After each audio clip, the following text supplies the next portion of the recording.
में चौंकाने वाला खुलासा हुआ है। वित्त वर्ष 2025 में 91% रिटेल ट्रेडर्स को एफएनओ में करीब 1 लाख करोड़ रुपए से ज्यादा का नुकसान हुआ है।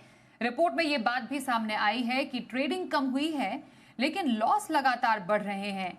4 साल में कुल नुकसान करीब 2.87 लाख करोड़ रुपए के लेवल पर पहुंच चुका है।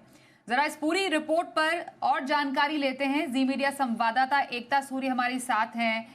एकता, जो सेबी की नई रिपोर्ट है एफएनओ ट्रेडिंग पर, पहले भी सेबी पिछली चेयरपर्सन ने बोला था कि हर 10 में से 9 ट्रेडर्स को तो नुकसान होता ही है, लेकिन यहाँ पर जिस तरीके के खुलासे हुए हैं, जैसे रिटेल ट्रेडर्स को गंवाना पड़ा है करोड़ों, उससे काफी ज्यादा कह रहे हैं कि नुकसान हुआ है।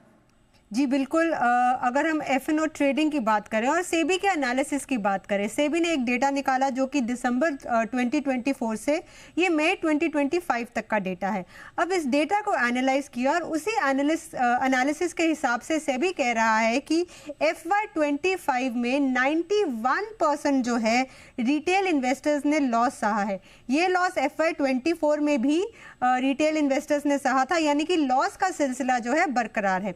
अब इस एनालिसिस में और भी तरह चौंकाने वाला जो है तथ्य सामने आए हैं, जैसे कि ये कि सेबी ने जो एफएनओ में नए नियम लेकर आए, एफएनओ मार्केट को थोड़ा सा नियमों से टाइटन करने की कोशिश की, तो लेकिन अगर डेटा देखें, इंडेक्स ऑप्शंस की बात करें तो दिसंबर 2024 से मई 2025 तक प्रीमियम में जो है 9% की गिरावट है, नोशनल 29% की गिरावट है।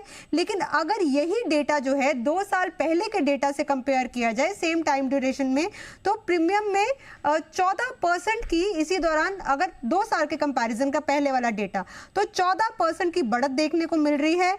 नोशनल 42% की बढ़त देखने को मिल रहे हैं, यानी कि एफएनओ के नियम तो टाइटन हुए हैं, लेकिन 2 साल पहले के डेटा के कंपैरिजन से अगर करें तो यहां पर बढ़त देखने को मिल रही है।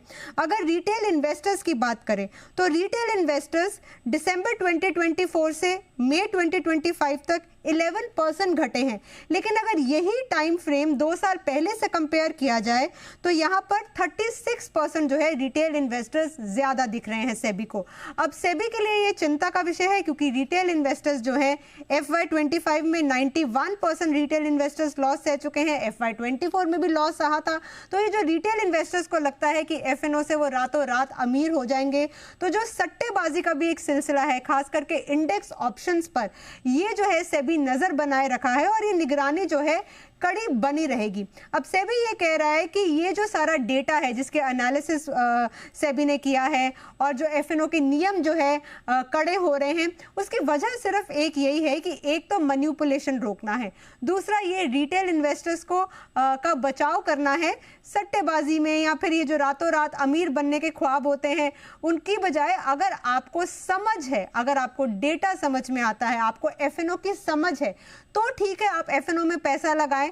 लेकिन अगर आपने सुनी सुनाई बातों पर आपको लग रहा है कि एफएनओ से आप अमीर हो जाएंगे, या फिर आप सट्टा खेल रहे हैं और खास करके एक्सपायरी डे पर इंडेक्स ऑप्शन से, तो ये जो पूरा सिलसिला है इसे सेबी को रोकना है, ये मैनिपुलेशन रोकनी है और साथ साथ जो स्टॉक्स बेवजह बैन में चले जाते हैं उसे रोकना है। तो यानी कि जो निगरानी कड़ी रहेगी सेबी की, ये सिर्फ इन्हीं वजहों से, ताकि रिटेल इन्वेस्टर्स जो हैं उसका बचाव हो सके। सेबी का जो है मेन एजेंडा ये है इन्वेस्टर प्रोटेक्शन, इसलिए ये जो डेटा निकाला है, हाँ इसमें जो परसेंटेज है वो जरूर कम दिखी है, लेकिन अगर यही टाइम फ्रेम 2 साल पहले के टाइम फ्रेम से कंपेयर किया जाए तो आप नंबर ऑफ रिटेल इन्वेस्टर्स की बात करें या फिर प्रीमियम की बात करें या फिर नोशनल बढ़त की बात करें, तो ये जो है सभी 2 साल के पहले के डेटा से आगे दिख रहे हैं, यानी कि ज्यादा दिख रहे हैं, जो कि सेबी के लिए चिंता का विषय है। जी और बिल्कुल जैसा आपने बताया रिपोर्ट में है कि ट्रेडिंग तो कम हुई है, लेकिन लॉस लगातार बढ़ रहे हैं। मतलब 4 साल में बिल्कुल 3 लाख करोड़ के करीब ये लॉस है जो कि दर्ज किया गया है। वाकई काफी ज्यादा चौंकाने वाली बात।